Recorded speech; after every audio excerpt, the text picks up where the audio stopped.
Thank you, everybody. Thank you very much, and I am very honored and humbled seeing everybody show up tonight. I'm very much loved, and I'm feeling it right now. So if you guys see my happiness leaking down my cheeks, that's just happiness, and that's okay. I've been this way all day. I've been a ball of emotion. But my name's Dave. I am an alcoholic. And, I was born September 14, 1967. I had a pretty normal childhood. I got one little sister. My mom and dad, they were together, you know what I mean, till my mom passed away. So, I had a good, solid home, and but I got a long line of alcoholism in my family. My parents weren't per se. My dad ended up drinking really heavy in the end after my mom died. But, my grandparents and great-grandparents and aunts and uncles, I come from a long line of good Catholic Christian alcoholics. So, that's me when I was young. My family, being the alcoholic family they were, we had Christmases, and I got my first drink sitting around at Christmas. And about the second year, when the parents went upstairs, we raided the bar, and we were all fucked up down there, 9, 10, 11 years old, just raising hell, having a good time. That was probably my first bout drinking, and I loved to go to my grandparents' house. I love my grandparents' house. I bought that house. I lived there, and anybody ever wants to check it out, it's a beautiful, beautiful place. But, I stayed there a lot when I was a kid, and my grandma, she loved me to death. And my grandparents taught me how to drink like alcoholics. Every Friday it was like 4 or 5 cases into the refrigerator out in the shed, and by the time Monday was done, they were gone. We'd sit there and party, and I'd drink beer with them and play cards or whatever we were doing, so that was normal to me. I grew up in that. And by the time I was end of junior high, I'd smoked my first reefer and hit high school, and it was tripping on acid, and you know what I mean, doing all the things that the high on kids did, because I hung around a place, and a few of you may remember South End in Ionia High School, and I was like a cigarette machine out there when it come to weed. I'd get an ounce every night and sell I was a good hustler back then. Sell my 40 joints, and then I got to smoke the rest for free. And with my substance use, it really caused a problem with my parents. And I remember I was 16, I was just fitting to turn 17, and our friends from Georgia come, and I got in a big argument with my parents, and I don't even remember what it's about now, but they told me when our friends from Georgia come up, they were up for a week, 10 days, I had to find a new place to live. So I went down, the fair was in town, I got a job, and the guy fucking sent me, I worked a couple days there, 3 or 4, and sent me right out to Rochester, Minnesota. I packed my shit, didn't tell nobody, and didn't call home for about 6 months, My parents would like to kill me, and I did the carnivals for about 10 years. What a great place, man. I drank all fucking day long, and then I'd get out of work and go get a hit of crack cocaine, and I'd chase the crack man all night long. And that's just how it went for me for a lot of years out there, spend every nickel I fucking made drinking and smoking crack cocaine. I had,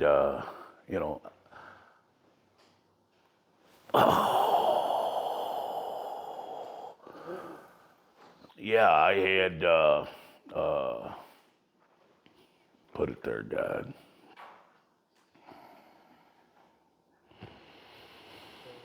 I had a great time out on the road, man. but I had a lot of problems, and I want to put, right now, I just want to say, every time I got in trouble, I was drinking or drugging or both. You know what I mean? And I've had drunk drivings all over, 3 or 4 different states, when I was traveling. And so the carnival was rough on me, but I made it. I owned my own games when I was done. I had a 31-foot fifth wheel travel trailer, a box truck to pull my shit, full of teddy bears. And teddy bears for love affairs, that's what it used to be when I was in the carnival business, and I had it going on. I can't make that kind of money around here, and I've tried, not legally anyway. But, my drinking career, I was very fortunate. I come home. Let me backtrack. In the carnivals, and I got off the road because my oldest daughter was born, and I thought that was pretty responsible of me, And I come home and I'm around for my daughter was born in March, and I talked to my old lady, and you guys are gonna like this. I said, I just want to go out and do Oklahoma City and Montgomery, Alabama. I'm gonna work down, bring home about 10 grand. We'll live good for the winter. And I hit Oklahoma City, and I probably made 8,000 there. I walked out of there with $1,000. You know what I mean? Hit Montgomery, man. The crack man got a hold of me again, man. And so I ended up, I said 10 grand to come home with almost $2,000 by the time I got home to live on all winter. So, one of them good decisions that we make, and it wasn't the first good one, and it sure wasn't the last. And I come home. That was my last trip out there, man. And I come home, and that got me off from the crack cocaine. I just got away from the road. People at home didn't know me. They wasn't gonna sell me no cocaine. You know what I mean? They ain't gonna. I could go to Grand Rapids. That's too much hassle. I lined myself up at the bar every day, and I drank. And my ma was sick, and I drank. And my ma died. And that was a 4-year death drunk for me. I didn't give a fuck if I died or not, or if I killed somebody else. All I wanted to do was numb the pain, numb the pain, numb the pain. And I did a pretty good job of it, February 14th, 1998 was my last drunk.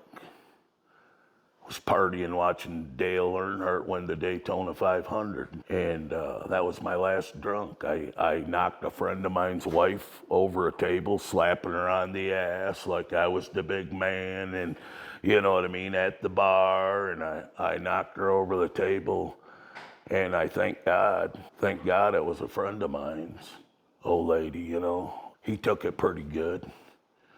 He took me home. I don't remember doing it. He took me home. My last thing I remember was Dale Earnhardt winning the fucking race, man. This is at 8 o'clock at night. That was 3 o'clock in the afternoon. And, I was in trouble at that time, okay? I had gotten a drunk driving here in the state of Michigan in Ionia County, come on vacation, leave on probation, and that's a fact, Jack. That's the way they are around here. And I was dealing with that. And I remember they sent me to Ray Hughes. Has anybody ever went and seen Ray Hughes? He gave me my alcohol assessment. I have been around here a little while. Nobody remembers Ray, But, Ray, I got to see my alcohol assessment, and he says I was an alcoholic and substance abuser, and I probably needed fucking help, you know what I mean? And I remember a couple days later, and this is all within a few days of me quit drinking, and I see Ray going into the post office downtown Ionia, and here I fucking lock my fucking truck up. I'm screaming, doing my alcoholic thing, man. Screaming, you son of a bitch, I hope you die, whatever. I don't remember what I said, but, that guy, he called me an alcoholic. I wasn't no fucking alcoholic, I ain't been to meetings yet.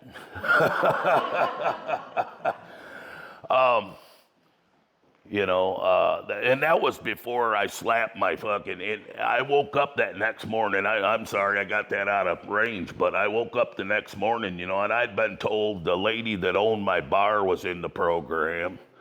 Her boyfriend was in the program. The bar I sat at every fucking day on the same fucking seat, and I sat there from noon until fucking it closed down or I blacked out, and somebody sent me home.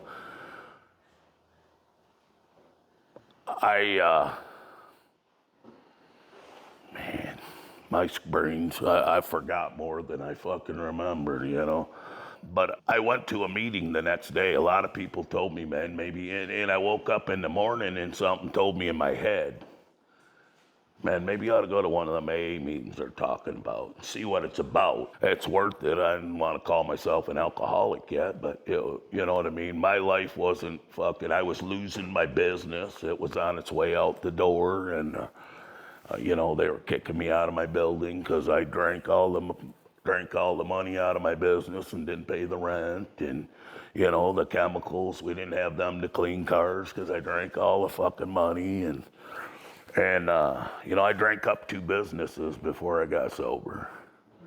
I have a pretty good mind. At least I had a pretty good mind. And I never failed with the businesses. I always made a lot of money. I just drank it all up and used up every bit of them. And anybody that was near me. And I wasn't a very good guy when I got here. Some days I wonder if I'm a very good guy today, but I look out here, because I struggle with depression. And a lot of you struggle with depression. Some of the times I look at myself and I wonder, and I look at you guys and it's overwhelming, but I look at myself and wonder. But I went to AA, okay? We'll get back on track. I went to AA for my very first meeting ever.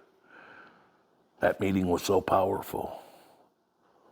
I went there and this big burnout dude, everybody is the town burnout. He was there and he was sober. And that was the first thing I looked at. And, the first thing I walked in the door and everybody's laughing and having a good time. And I'm like, what in the fuck are these guys laughing about? There ain't nothing funny about life, and especially my life today. And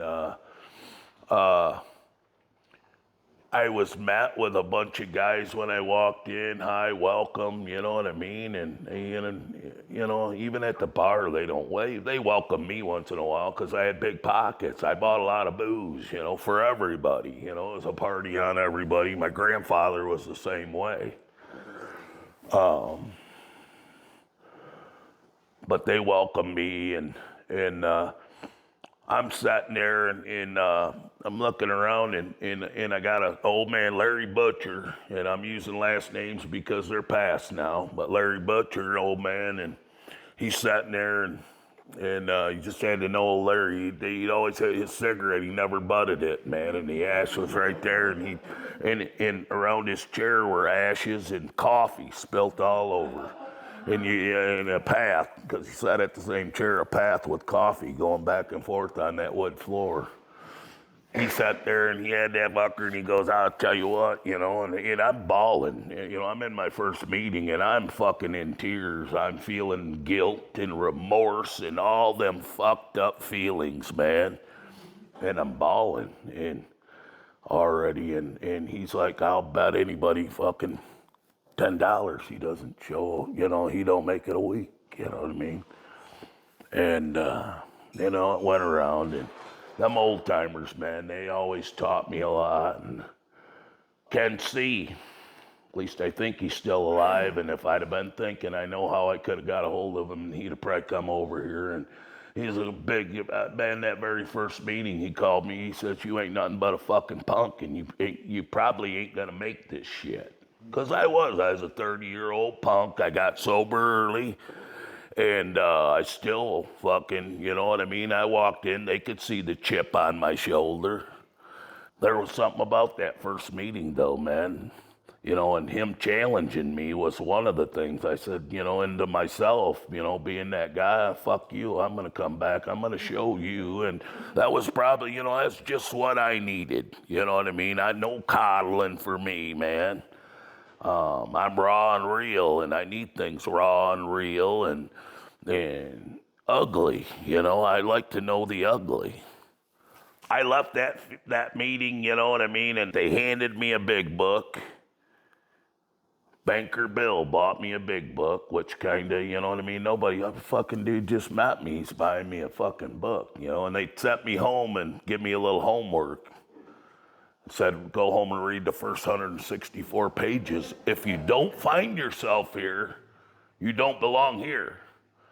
Well, I went home and read that, hoping that I didn't find myself there and I wouldn't have to go keep hanging, but I found myself on every damn page, and I was back there Tuesday at noon ready for service because I knew I'd found where I needed to be. And, Larry Butcher, about the third day, we had trash bags full of bullshit stacked in the corner. Hey, bro, you got a business. Can we use your dumpster? Yeah. Well, he took all them fucking nasty old fucking bags of fucking coffee grounds and coffee cups down, throwed them in his car. He give me a ride back because I asked him for a ride my second day there. I didn't ask nobody nothing the first day, but I asked him for a ride back to my deal. I asked in the group, and he says, sure, and that was my first little bit of service work, and it felt good. I'd like to say that I fucking jumped right in, and I worked my steps, and I did all 12 of them in that first fucking week like we're supposed to do.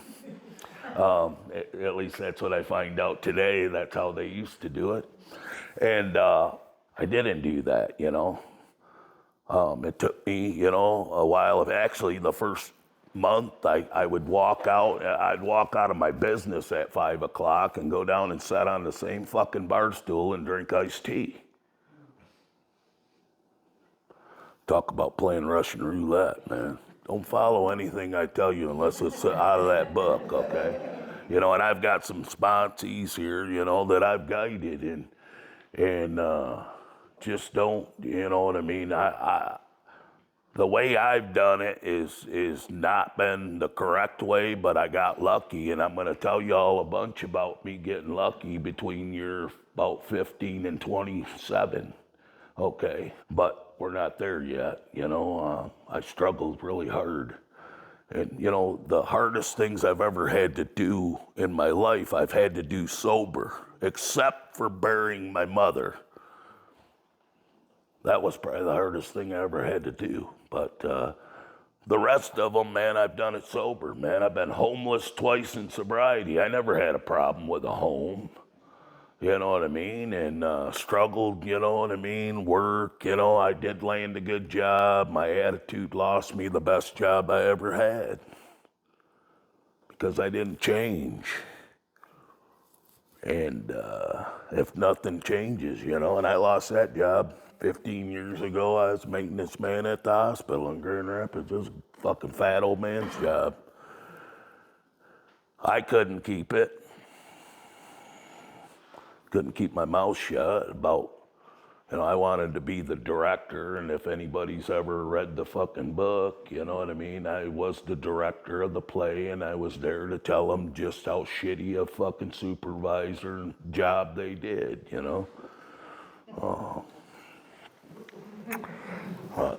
early in recovery, back to that, you know what I mean? That's my job. But back to early recovery, I was going to 5 meetings a week. I sat on that bar stool, and my buddy, which is one of my co-sponsors, my early co-sponsor, I ain't seen him in years, but he's one of my early co-sponsors, and his girl owned the bar, and he come up to me and says, hey, man, this ain't good. You don't need to be sitting here, man. These people aren't here for you. Just waiting for you to lapse and come back and buy them some more drinks. Says, why don't I take you down and I'll show you some guys that are really cool to hang out with. They all like racing, and I was driving a stock car, you know what I mean, when I come in and he goes, they're really cool. We watch the races. We talk about racing, and he took me down to the Harrison Street halfway house. That ended up being my sponsor, Bob Baldwin's house. And Both times I was homeless, he took me in, thank God. You know what I mean?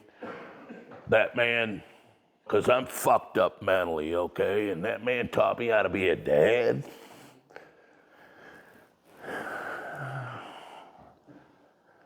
He was very patient, worked me through the steps, and was one of my best friends I ever had. And I found out how great sponsorship is. And at that Harrison Street halfway house, they sucked me in, and I have this whole fucking host of support group right here. One of my Harrison Street halfway house people, and there's 5, 6 of it. We traveled all over the fucking country going to NASCAR races and raising hell, and they were all there the night I won the championship my first year. And that's another thing. God gave me that the first year I was sober. God showed me I was doing right. He put everything in front of me, all the people I needed, they were there trying to help me. And, I fucked around. I worked the first 3 steps, and I remember sitting there in the meetings, and we talked about the steps a lot back in the days in AA meetings, and every time, the readings, you know what I mean? And they come around the 4th and 5th step, and every time there's a 4th and 5th step, my sponsor would cross the room, you know what I mean? I didn't have nothing to say about a 4th or 5th step. I never worked one.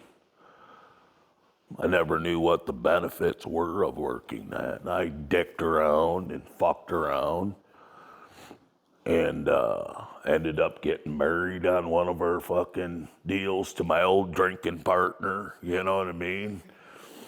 And she relapsed and stole everything I fucking had, give it to the crack man. Like I said, I've been through the hardest things I've had to go through. I wanted to kill her. And we're friends today. I've forgiven, and forgiveness is a big thing. And I forgot about that.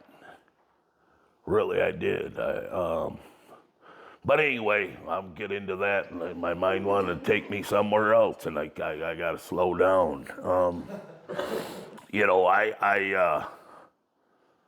Them boys, them guys in that support group, they taught me, and they were patient, and I did finally work my 4th and 5th step, 6, 7, 8, 9, and then 10, 11, and 12.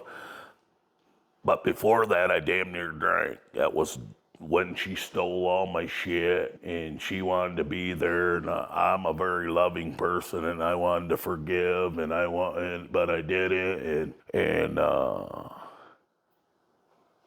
I sat there one night, and I was gonna drink, and I grabbed a fucking piece of paper and started writing shit down. I grabbed my big book and called my sponsor up and told him, made my appointment right then. We're gonna do this shit, or I'm gonna drink. And see, I know that. And if any of you know me, I'm a pretty fucking hard stuffer on the steps, because it damn near costed me my sobriety, and I don't think I'd have come back. I got too much fucking pride. False pride is what it's called, and I have too much of that. I did, especially at the time. I might make it back today, but I had way too much false pride. Ego had already crept back in. I took care of a lot of ego, and it already crept back in. So it was either do them steps or go back out, and I did them steps, and my life got better. It got really good. And I was going to 4, 5, 6, 7 meetings a week, and every day on noon I went to a meeting. That paced my day, and life was good. Life was really good back then. Like I said, we traveled around, and I had a great support group, and my sponsor got sick, and he passed away. He taught me how to deal with death too, man. Death is a hard thing. Sadness, anger, loneliness, and acceptance, man. And I got to go through every one of them. So if you go through death, ask me about that, man. It's some things you have to go through all of them emotions to get to acceptance. And That's a struggle sometimes, especially for a guy like me. You know, I have alcoholism, and it's just a disease between my two ears is all it is. You know what I mean? I don't fucking think right. Thank God for them guys, and they taught me how to think. You know, after my sponsor died, you know what I mean? I copped a little resentment against the Ionia Noon group. I started a new meeting. You know, they always told me you just need a resentment in a coffee pot. And I don't know if any of you has ever went to the Northside group. We had meetings for a couple, 3 years. And we had meetings there until I met my beautiful wife here. And decided to move to Lake Odessa, and I give the meeting to them guys, and they run it right in the fucking ground. But that's a whole nother story, okay? Whole nother, so no resentments there, just a whole nother story, you know. It was a great meeting. We moved a couple, 3 times, and then it at Zion Church, and they loved it down there. Yes, you were a Northsider, you know, and at that time, I met my beautiful wife, you know what I mean? And she has taught me so much about how to act like a normal person and to deal with my things. And it's just the most wonderful thing that's ever happened to me. And I'm very fortunate. But after that, you know, I moved to Lake Odessa. You know, I'm 20 minutes, half an hour away from my normal meeting, and they got 2 meetings a week down there. So I started going to them 2 meetings a week, and I'd try to hit Ionia a few times. And you know, let me see. Boy, I can't read my fucking writing. All right, well, that goes my notes, man. But, you know, that for me, okay, and I'm just saying for me, I need a lot of meetings, man. And I would drop down to my meetings right then, and you know, I'm going to a couple, 3, and some shit happened, and then I took a tumble out of my tree stand, you know, and I already had a broken back from when I was 16, and I broke both my legs. And it knocked me down for quite a while, you know, because I couldn't walk. I couldn't get to meetings unless somebody come and pick me up. And I'm down in Lake Odessa, and all my people were in Ionia. And you know, that was, and I've been doing a lot of thinking in the last couple months. I've been doing a lot of reflecting, and that drove a really heavy depression. And I was dealing with a lot of shit. And I isolated myself even more. And I was just going through life. I was doing all right. I was going to a meeting or 2. I still had sponsees. I was talking to them when they called me. Once in a while, I'd call them, doing the things I had to do, the bare minimum I had to do to stay sober, which I can see that today. I thought I was doing fine. I was really doing the bare minimum to stay sober. And, you know, a whole lot of shit happened. And I'm going to lay some shit on you people. And I laid it on, you know, I was taking narcotic pain pills, and when I didn't want to take them, I was going into DTs. And I got so fucking pissed. You know what I mean? And I was really pissed about that. And I had a buddy say, hey man, you know, and I've had a few buddies, why don't you try smoking for that? Why don't you try marijuana? You know what I mean? For your pain, why don't you try it? And this is something that we don't talk about in AA meetings or any meetings, but I'm different, I'm raw, and I'm fucking real. And I decided to smoke that joint with my buddy, and I took about 3 hits and got so fucking high I didn't feel a bit of pain. It had been an awful long time since I hadn't felt pain. And I got a little relief. And I went and told the Ionia Noon group, all the elders in that. And they all turned their back on me. But that's okay today. You know what I mean? Shit got back to me, certain people. I had a guy stop me at an old 40-year fucking sober dude stop me in the fucking, hey, I heard you relapsed in fucking Muir Village Market, right? Fucking loud across the fucking room. I wanted to sock him in his mouth. I've forgiven Denny. I forgive whoever it was that sat in that room that spilled their guts that day, because what's said here is supposed to stay here. Here, fucking here. And while I'm sitting here, all you members of the Ionia Noon group, I apologize. I owe each and every one of you guys an apology, because I've motherfucked that group for a lot of years. That's how this group got started, and we'll get into that in a moment. But I want to make that, and please send that on. And I'm giving that apology in my confession today, you know.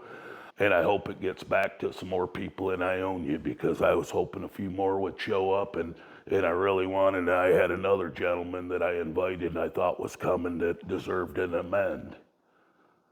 I've got a lot of young people over here at 419, and a few of you that in this group that look at me and go, wow, there's 27 years. Well, I had to do that one day at a time, and I don't like to be held up on a pedestal. And my sobriety ain't perfect. And that depression just about got me again. It got me alone.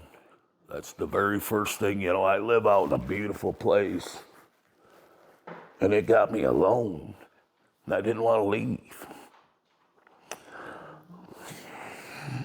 It was hard, but I wasn't going to meetings at that time because I had that resentment, and I hadn't found another meeting to go to, and God made it that I got up to a meeting. God sent a little boy that calls me dad, sent him to me as a fucking mess in a meth psychosis. And I was hoping my other buddy said he'd be here. He must have got held up. He drives 2 hours to work, but my other buddy calls me up, and he was on meth real bad, and I need some help, Dave. You know, because I've always been pretty loud about my recovery. I don't hide it. And we all sat down in my barn that night, talked about it. I called Joe up the next day, and we had this Muir Misfit meeting started the next week, and we were doing meetings. So I was back to one meeting a week, doing what I thought was pretty fucking good, you know what I mean? And I was surviving. It was better than none meetings a week, and I was getting just enough to survive and stay sober, and no happy, joyous, and free. That wasn't there, you know. That's why I worked the steps all them time ago. Happy, joyous, and free. That's what you get when you work them steps, is happy, joyous, and free.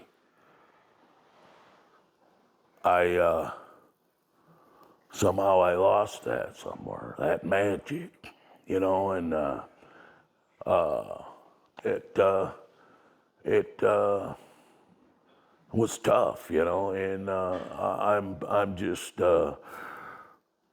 make sure I know, yeah, and I know all my 419 people get a real kick because I've been driving this home lately. You know, I sat there for them 10 years on a dry drunk.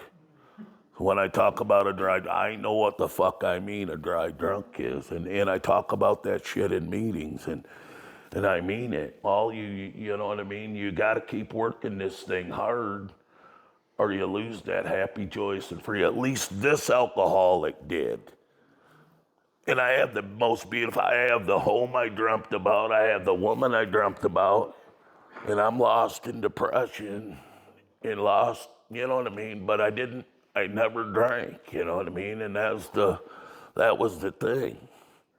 I had to show Ken, fuck you, I'm gonna make it, you know what I mean? And you know what I mean? He challenged me fucking 20-some years, and I'm gonna make it, you know? I'm, bare knuckle, but bare white knuckling, And I'm still sitting here. It's because of you people, you know what I mean? And you people didn't give up. Leroy calls me once a week. He has for years and years and years, at least once a week. Hey, bro, how you doing? Hey, bro, even if I don't return the call, hey, bro, how you doing? You know, you know, there's people that I need in my life and that I needed. God gave me everything I needed. I had to be looking for it. I had to pick it up and actually fucking use what God give me, you know, the people he give me. And you know,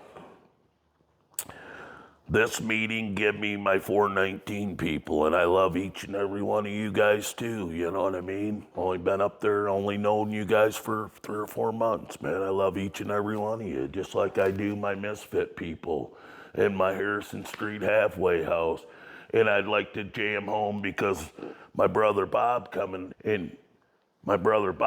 to watch me, you know what I mean? And Bob used to put on one of the coolest fucking things I did in sobriety. We clean and sober bow camp, and we'd go up to his place up in White Cloud, a bunch of us ex-drunks, and sit around the fire and talk about staying sober and go climb a tree and hunt deer. And if you seen a deer, you did something. If you got a deer, well, hell, you were king of camp that year, you know? Hunting ain't that good up by White Cloud. A lot better hunting down here. But I went up every year to be with my brothers, you know what I mean? And they always used to say, no women, no women. And Bob told me, man, let me bring my wife. And, you know, that changed deer camp forever. You know, up there it did, you know. But at least for clean, a couple people didn't like it, but I don't care, you know what I mean? But I told you, you know, I've been through, I lost my best friend this couple during that dry drunk period. Some shit got done and I didn't like it. And I learned today what happened just watching that video today. I did not communicate. And I sat there with it on my plate and that shit spun around and around and around and around. And I just let it spin around.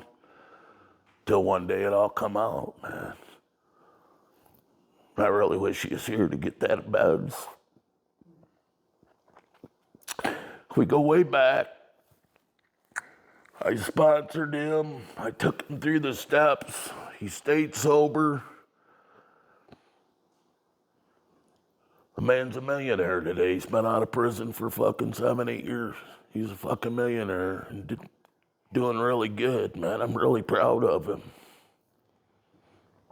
You know, them are the things that I learned, you know what I mean? And you guys, you can't put me on a buck because I learn. I learn the same way you do. I make a fucking mistake and it hurts.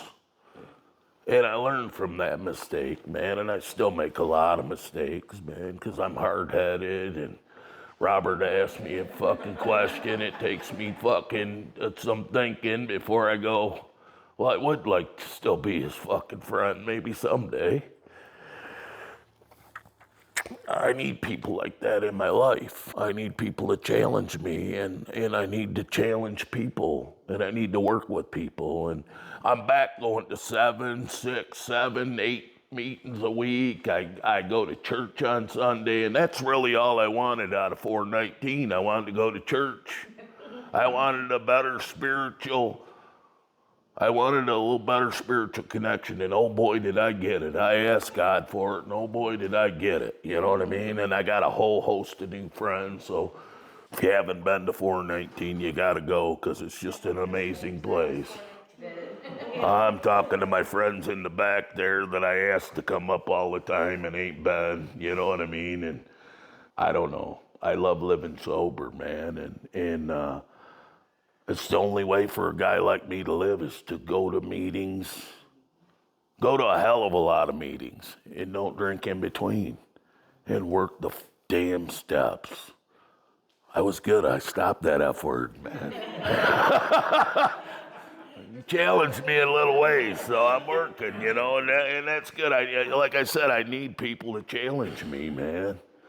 And I need people to help. I need people to call every day. Need people that call me and say, Dave, what do you get me back in my head and make me work my program? Dave, what's up? What does this mean? Or what does that mean? And I've got so much up there, man, and it just takes somebody to bring it out of me, man. But I'll tell you, them 10 years or so I spent in depression were a tough fucking 10, and nobody's got to do that. Just don't keep going to your meetings. Don't get alone, man. This disease will get you alone, and it'll kill you. It'll kill you. I've buried a lot of people since I've been here, man. A lot of people that just want more. And I'm tired of burying people. I really, the thing that really fired me up is I went and watched Gary, and Gary said, we just need to save people.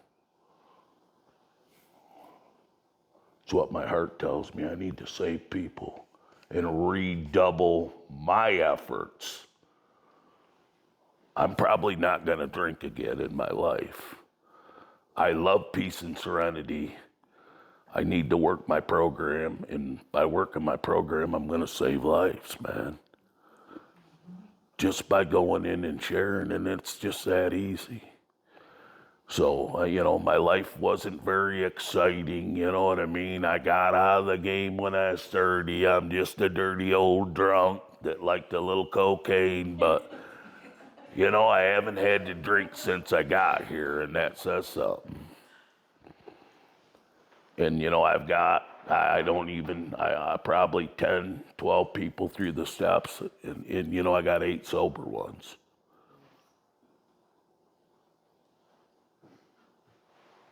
Sober from the first time.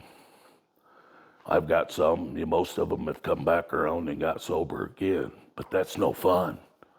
It's no fun getting sober again. I don't want to get sober again. I've listened to enough people, so relapse is not a requirement around here.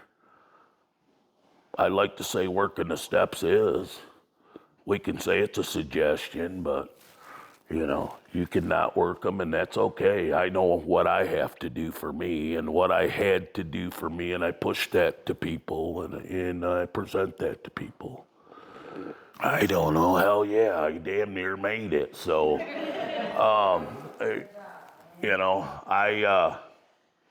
I'm really happy y'all come to see me. You know what I mean? Speak and are interested enough.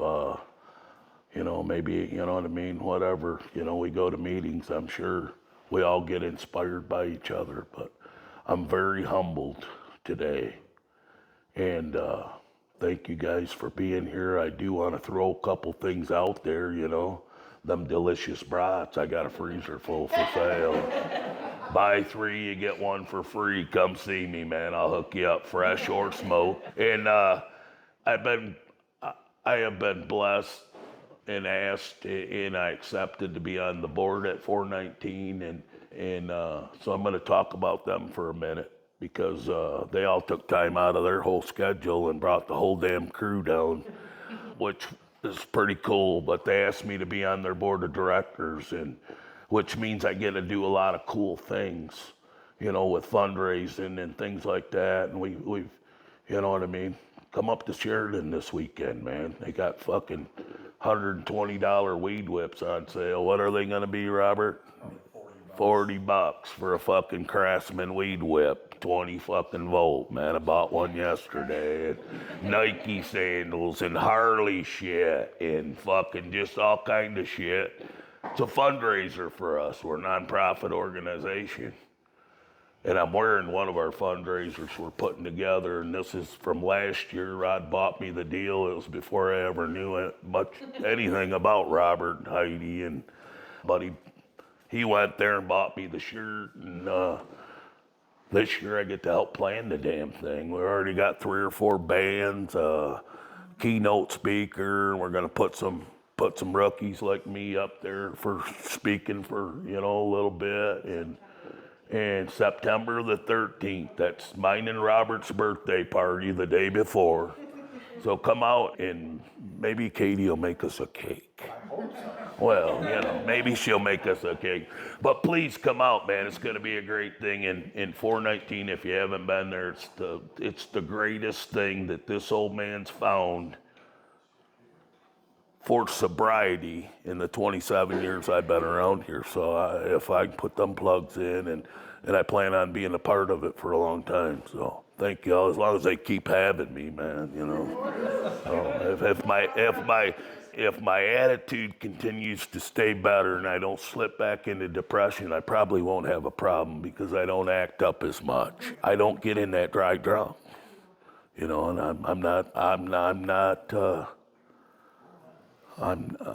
that shit happens to me too. You know what I mean? It's not just newcomers, man. It can happen at 27 years. You know what I mean? My sponsor died. He had 30-some severe depression. You know what I mean? And a lot of other people I talk to, I think it's part of the disease, or the disease put us into depression. I don't know, and I'm not a doctor. All I know is that the weed worked for me, and the doctor did it, and I'm just straightforward, man. I'm not trying to be anybody. I'm not pushing weed on anybody, but I do smoke it for pain, and if it bothers you, well, I'm sorry. You know what I mean? And I have a few people it offends, but I take my health back. So I love each and every one of you. I appreciate you being here. That's all I have today. You got a good time.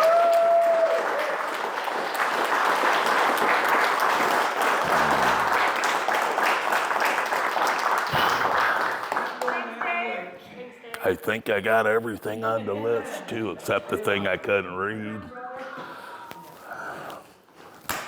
Love you, brother.